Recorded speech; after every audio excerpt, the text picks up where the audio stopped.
Olá, queridos! Tudo bem com vocês? Iniciamos mais uma aula de Química.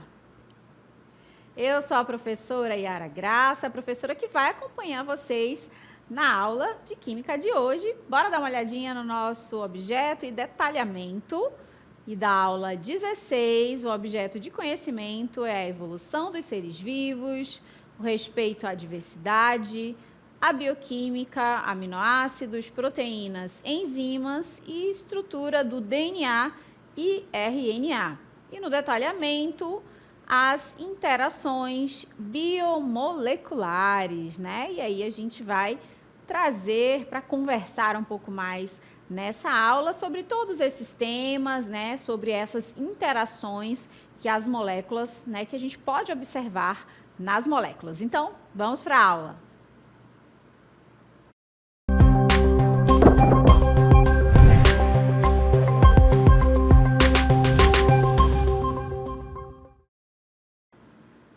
Olá, queridos! Então, né, a gente vai falar um pouquinho mais aqui sobre todas essas interações que existem entre as moléculas e também as biomoléculas, tá? Lembrando aí que esse termo biomoléculas, né, a gente acaba relacionando a essas substâncias que estão presentes, né, no nosso corpo, ali no funcionamento, para um bom funcionamento do organismo, como é o caso de proteínas, carboidratos, lipídios, né? Todas essas macromoléculas, né? Essas moléculas que são bem grandes e que fazem parte ali do bom funcionamento do nosso organismo, tá? E aí, eu trago para vocês aqui as principais, né, biomoléculas e em algumas delas a gente vai abordar todas essas interações existentes para a formação desse tipo de substância. Então, nós temos, por exemplo, proteínas,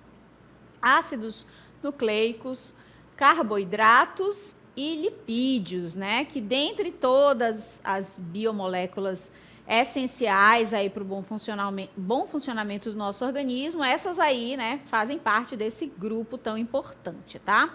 E aí a gente precisa compreender que existem ligações, né, interações que acontecem entre essas biomoléculas, tá? Então, a gente já entende que elas são moléculas grandes, né? São chamadas de macromoléculas, mas que mesmo assim ainda existe interação, né, entre essas grandes moléculas, entre essas macromoléculas, tá? E essas interações, essas ligações são chamadas de interações moleculares, ou no caso, né, interações biomoleculares, tá? E aí eu trago a primeira para a gente observar, que é aquela que acontece nas proteínas, que é chamada de ligação peptídica, né? Ela acontece, na verdade, entre os aminoácidos para a formação dessa biomolécula, né?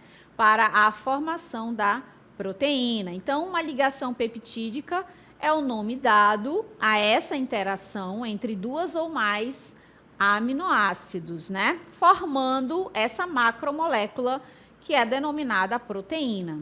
Na próxima imagem, a gente consegue identificar exatamente onde acontece essa ligação peptídica, né? Ela sempre acontece na região ali do ácido, né? Na região ácida do ácido carboxílico de um aminoácido, e na região do grupo amino do outro aminoácido. Lembrando que né, o termo aminoácido é a junção aí desses dois grupos, né?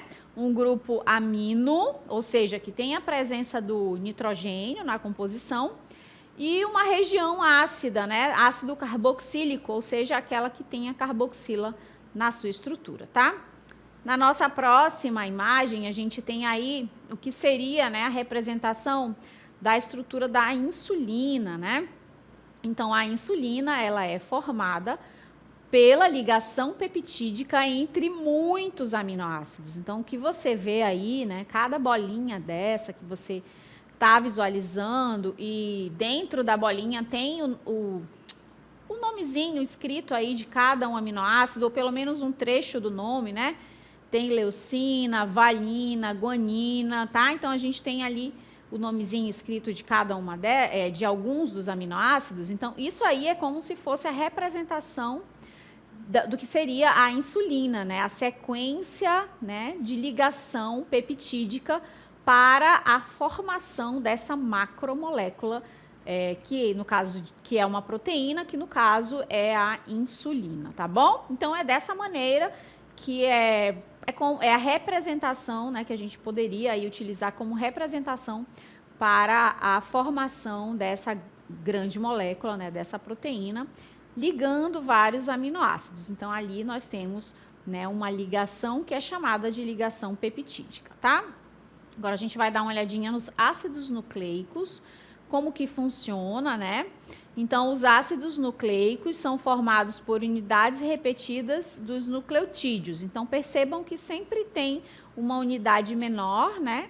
E ela que vai se unindo para formar uma macromolécula, né? No caso do DNA e do RNA, essas são as macromoléculas, né? E os nucleotídeos são essas regiões menores, né? Assim, eles são constituídos, né, por esses nucleotídeos.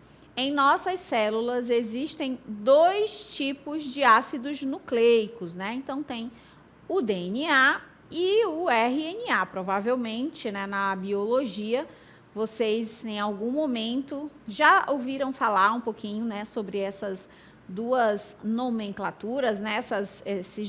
Essas duas representações, né, de DNA e de RNA, eles aí são provenientes, né, dessa junção, dessa combinação desses nucleotídeos, tá? E agora a gente vai dar uma olhadinha no vídeo que a professora de biologia, justamente, a professora Andressa, fez para que a gente possa entender melhor, né, sobre essa função, essa diferença entre o DNA e o RNA, né? E quais as principais aplicações, a principal função dessas duas substâncias, dessas duas grandes macromoléculas no nosso organismo, tá bom? Então, dá uma olhadinha aí no vídeo. Oi, pessoal, eu sou a professora Andressa, de Biologia, e hoje eu estou aqui para falar sobre os ácidos nucleicos. Bom, os ácidos nucleicos, eles são moléculas fundamentais para a vida, né?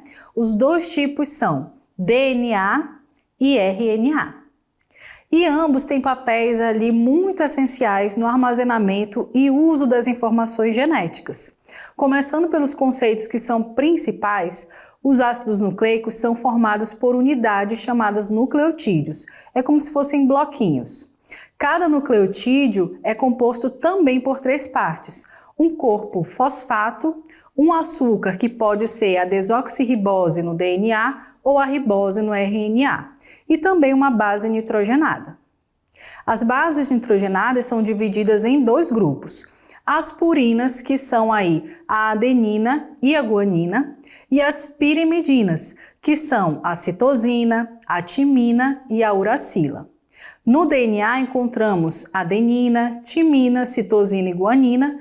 Já no RNA, a timina é substituída pela uracila.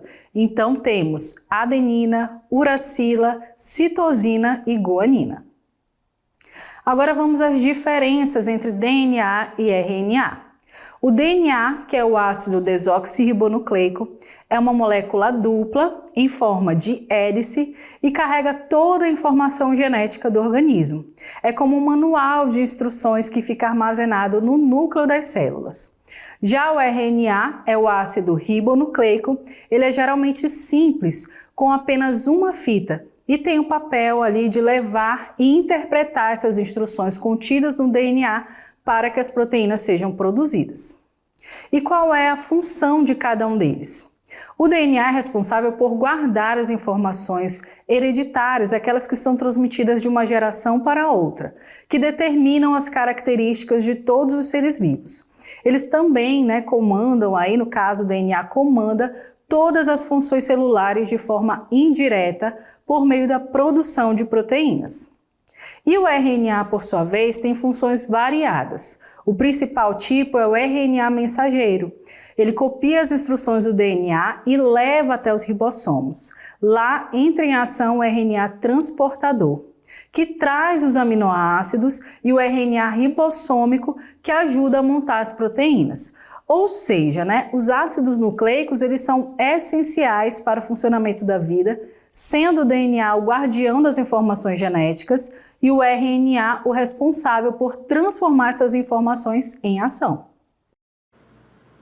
Olha só, né, como é bem legal a gente sempre interagir com os outros componentes para fazer essa relação, né, da química, entender como que é a composição dessas substâncias, mas também entender a funcionalidade, né, para que elas servem no nosso organismo, tá bom? Então agora a gente vai dar uma olhadinha num outro tipo de interação, um outro tipo de ligação, essa que acontece nos ácidos nucleicos, né, que a gente acabou de dizer, o RNA e o DNA, né? Então, são as chamadas ligações fosfodiéster, né? Então, os nucleotídeos, que a professora acabou de dizer, né, que é essa unidade que forma o DNA e o RNA, eles ligam-se por meio de ligações do tipo fosfodiéster, ou seja, do grupo fosfato ligado a 2 açúcares de 2 nucleotídeos diferentes. Essa ligação é responsável por formar um padrão de unidade, no caso chamado aí de açúcar fosfato. Então, a gente vai dar uma olhadinha num trecho de molécula, tá? Então, a gente tem aí um trechinho apenas do que seria, né, essa representação desse nucleotídeo. Então, o grupo fosfato se liga ao carbono 3, como você está vendo ali, os números estão em destaque em vermelho, tá bom? Então, se liga ao carbono 3 de um nucleotídeo. Enquanto que o grupo hidroxila, que é o OH, né, do carbono 5, do próximo nucleotídeo, reage com o fosfato, liberando uma molécula de água, tá?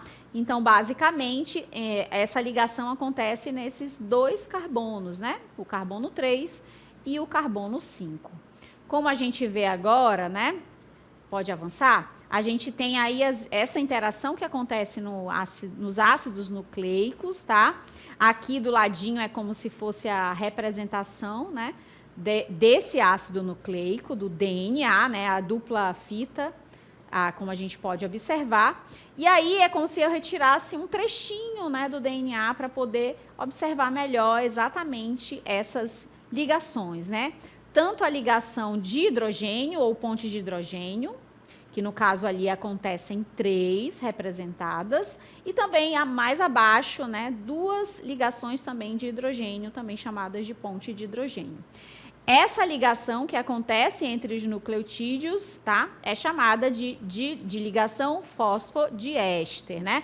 Acontece justamente nessa região onde a gente consegue observar o fosfato, né, o P, né? O P representa o fósforo, o elemento fósforo na tabela periódica. Então, onde está essa região do grupo fosfato é onde vai acontecer a ligação fosfodiéster, tá bom? Então, nos ácidos nucleicos, os nucleotídeos estão unidos entre si, formando o que é chamado aí de um polinucleotídeo, ou seja, né? Poli quer dizer muitos, então muitos nucleotídeos. A ligação ocorre entre o fosfato de um nucleotídeo, como eu havia comentado, onde tem o P, né, o fosfato, e a pentose do outro nucleotídeo. Pentose, gente, é quando a gente tem 5 carbonos, né? Pente vem de 5, né? Então, uma pentose é quando tem aquela cadeia fechada com 5 carbonos. Detalhadamente, a ligação se dá através da hidroxila, tá? Então, sempre tem ali a presença do OH e é exatamente ali que vai acontecer essa ligação. A hidroxila presente no carbono 5 desse grupo fosfato com a hidroxila do carbono 3 da pentose do outro nucleotídeo, tá? E essa ligação, ela é chamada, como eu já havia comentado, de ligação fosfodiéster. Então, toda vez que a gente falar de DNA, RNA, nucleotídeo, já sabe que a ligação que vai acontecer para a formação dessas moléculas, dessas macromoléculas, é a ligação fosfodiéster, tá? Percebam que cada, né, macromolécula tem a sua ligação, a sua interação e tem um nomezinho especial, né? Ligação peptídica forma quem? As proteínas. Ligação fosfodiéster forma quem? DNA e RNA, né? Junta os nucleotídeos para a formação dessas macromoléculas, tá bom? Bora continuar agora falando de ligações intermoleculares.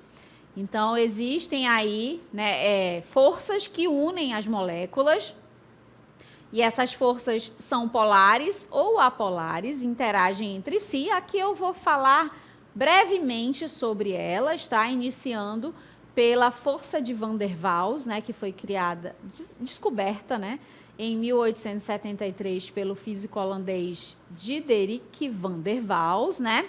E aí nós temos as 3 forças, tá?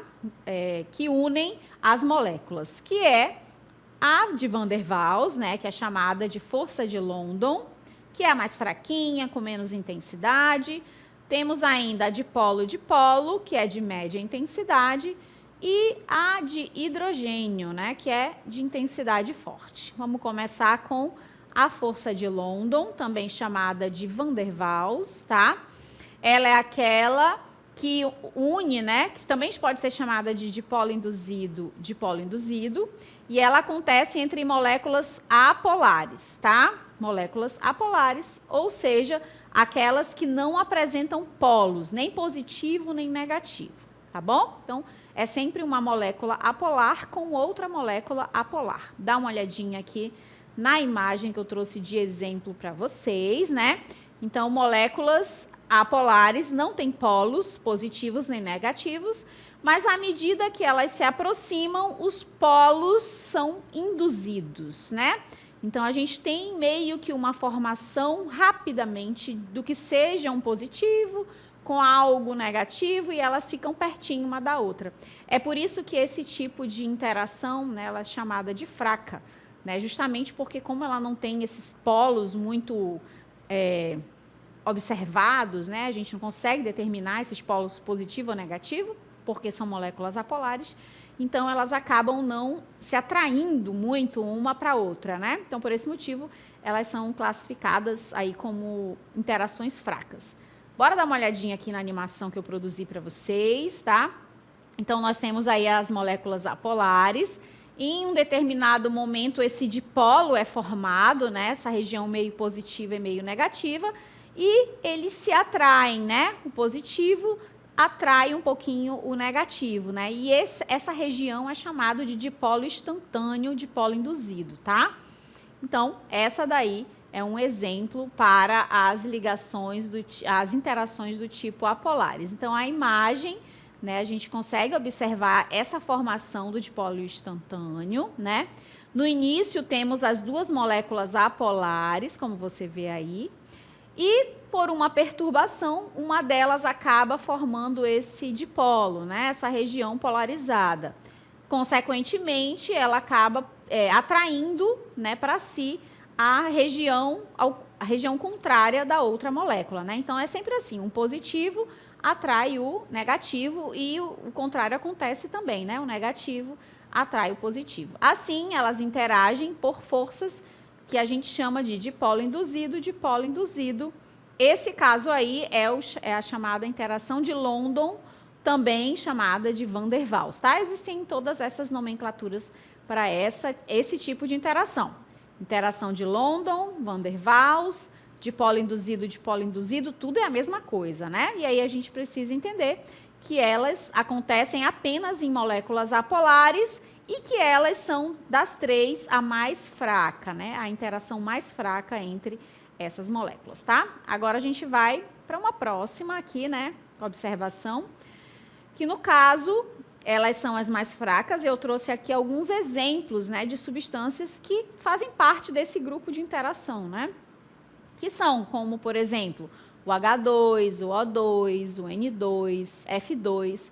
Percebam que são moléculas que têm formadas do mesmo elemento químico, né? Então, por esse motivo, são apolares. Assim como o dióxido de carbono, o CH4, o C2H6, tá? Então, todas são moléculas que se encaixam exatamente no tipo de interação mais fraca, que é a dipolo induzido, tá? Vamos avançar aí, eu trouxe também mais exemplos. O iodo, por exemplo, sublima, ou seja, ele passa diretamente do estado sólido para o gasoso, conforme pode ser observado nas paredes do recipiente que a gente está observando aí do ladinho.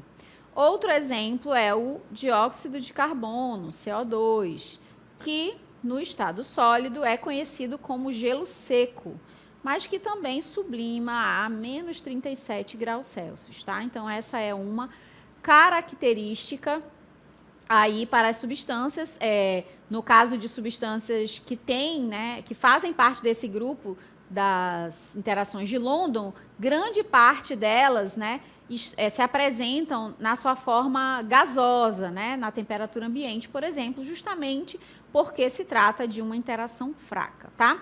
Então, à medida que a interação fica mais forte entre essas moléculas, elas tendem a se apresentar em estados físicos mais consistentes, vamos dizer assim, que é o líquido ou então o sólido, tá? Bom, agora, a gente vai avançar um pouquinho aqui com vocês, e a gente trouxe aqui o aquário, para representar aí um pouquinho essa interação do dipolo e dipolo, das moléculas. A gente consegue observar que moléculas, que fazem parte ali desse grupo do dipolo induzido, melhor dizendo, as moléculas de Van der Waals, elas são aquelas que são apolares, diferentes aqui do que a gente consegue observar, no nosso aquário, nosso lindo aquário aqui, cheio de peixinhos, Aqui a gente tem a presença, mais especificamente, da água, Mas e aí, a água? Será que ela é uma substância que é apolar? Negativo. A água, ela é uma substância polar, Polar, tá? Ou seja, ela tem polos, um positivo muito destacado, um negativo muito destacado. Para ser classificado como dipolo induzido tem que ser apolar, tem que ser igualzinho, Por exemplo, o oxigênio, O2, é apolar, porque a gente tem átomos iguais, átomos de oxigênio ali combinados. Enquanto que a molécula da água, aqui do nosso aquário, é polar, tá? Ela é polar, tem os polos. Quando o oxigênio entra em contato com a água, a parte negativa da molécula da água afasta os elétrons da nuvem eletrônica do oxigênio, criando um dipolo induzido na molécula de oxigênio, Então, o que fez com que esse dipolo fosse criado? A presença da água ali naquela composição, É por isso que essas moléculas interagem entre si. Mesmo sendo apolares, em algum momento elas acabam formando polos, para poder acontecer essa interação. Atraindo-se mutuamente, e isso torna possível dissolver, por exemplo, o oxigênio na água, como ocorre no aquário, Então, essa é a explicação que a gente pode observar para que a gente possa perceber aí a oxigenação da água nesse aquário, tá bom? Agora a gente vai falar do segundo tipo, que é o dipolo induzido, olha só. Então, a gente tem, o segundo tipo de interação, que é o dipolo permanente ou dipolo-dipolo, que é um tipo de força intermolecular em que já ocorre em moléculas polares, tá? Ou seja, aquelas que têm cargas, regiões ali, um positivo e um negativo, como é o caso do exemplo que eu trago para vocês do HCl, o exemplo visto aí, Continuando, alguns exemplos de substâncias, que têm esse tipo de interação dipolo-dipolo é o ácido clorídrico, dióxido de enxofre, ácido bromídrico e também o ácido cianídrico, tá? E como é que funciona? Observem aí o exemplo dessa interação dipolo permanente, Então, podemos observar um arranjo realizado por essas interações entre o positivo, a região positiva, e a região negativa. Nesse caso aqui, como já se tratam de moléculas polares, que tem uma região mais positiva e mais negativa, é fácil da gente entender essa atração, Avançando, nós temos o seguinte, esse tipo de interação é mais fraco do que a ligação de hidrogênio, mas ela é mais forte do que a interação do dipolo-dipolo induzido, Então, é como se ela fosse a intermediária entre os tipos de interação que eu apresentei aqui para vocês, né? Então, a mais fraca é a van der Waals, a dipolo induzido. Depois, a gente tem a dipolo-dipolo. Bora dar uma olhadinha agora naquela interação que é a mais forte, né? Que é a ligação de hidrogênio, tá? Então, na ligação de hidrogênio, a gente tem ali também uma molécula polar, porém, tem que ter esses elementos aí, ó, flúor, oxigênio e nitrogênio, tá? Porque eles são mais eletronegativos na tabela periódica, tá? Avançando aí na ligação de hidrogênio, né? As moléculas de água, né? Que é o caso, assim, mais importante que a gente pode trazer aqui para vocês de ligação de hidrogênio. Elas têm esse tipo de interação das moléculas, no caso da água, né? Mais especificamente, porque são polares, porque o hidrogênio possui essa carga positiva, que a gente chama de carga parcial positiva, enquanto que o oxigênio já tem essa carga parcial negativa. Assim, o hidrogênio de uma molécula é atraído pelo oxigênio da outra molécula, tá? E dessa maneira, eles se atraem, eles se aproximam, eles interagem de maneira mais forte. Vamos ver mais alguns exemplos, né, de interações do tipo ligação de hidrogênio, como é o caso do HF, ácido fluorídrico, a amônia também, tá, NH3, e a água, como eu falei para vocês, é o exemplo mais importante, né? Como a ligação de hidrogênio ocorre entre moléculas cuja diferença de eletronegatividade entre os átomos é muito grande, então, trata-se de uma força intermolecular de alta intensidade, tá? Então, das três, essa daqui é a interação mais forte, é o que aproxima mais essas moléculas, tá bom? Exemplos de ligações, olha só. Então, quando o vapor de água se condensa na superfície fria, né, são estabelecidas o que a gente chama de ligações de hidrogênio, tá? Então, forças intermoleculares também são responsáveis pela adesão de superfícies de gota líquida à superfície. Adesões responsáveis pela adesão de gotas de água líquida à superfície, né? Então, quando a gente observa aí, como na imagem, gotículas, né, ali na parede da janela, isso se deve por conta dessa interação, no caso chamada de interação de hidrogênio, que acontece na água, tá? Eu produzi aqui um vídeo bem legal, explicando um pouquinho para vocês sobre o funcionamento aí da questão do gelo da água, né? Por que um flutua e o outro não flutua, tá? E aí eu quero que vocês entendam melhor esse funcionamento. Dá uma olhadinha para a gente finalizar aqui a aula de hoje. Você já se perguntou por que o gelo flutua na água? Vamos pensar um pouco sobre isso? A molécula de água é formada por um átomo de oxigênio e 2 átomos de hidrogênio. Essas moléculas se conectam entre si através das ligações de hidrogênio. Olha só o que acontece. No estado líquido, essa ligação de hidrogênio é fraca e, por esse motivo, essas moléculas ficam mais próximas umas das outras. Já no caso do estado sólido, essa ligação de hidrogênio é estabilizada e, por esse motivo, forma esses espaços que você está vendo aí na imagem. São justamente esses espaços que tornam essa molécula mais leve, menos densa. E, por esse motivo, o gelo flutua na água. Da mesma maneira que a gente consegue observar na imagem aqui do iceberg, né?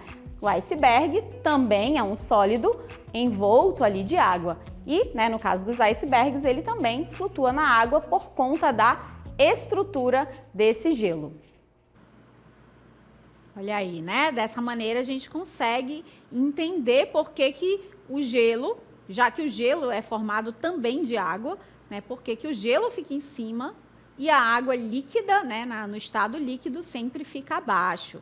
E isso a gente pode explicar a partir do tipo de estrutura formada, né, ali da ligação de hidrogênio, dessa interação de hidrogênio que ocorre entre essas moléculas, né, como foi possível observar aí no vídeo. Tá bom, gente? Então, por aqui finalizamos a aula de hoje, entendendo um pouquinho melhor sobre ligações, né, que ocorrem entre as biomoléculas e também sobre as interações que acontecem entre as moléculas, algumas mais fortes, outras mais fracas. A gente tem que compreender, entender um pouquinho melhor sobre a diferença de cada uma delas, tá? Espero que vocês tenham entendido direitinho a aula de hoje. Até uma próxima oportunidade. Tchau, tchau!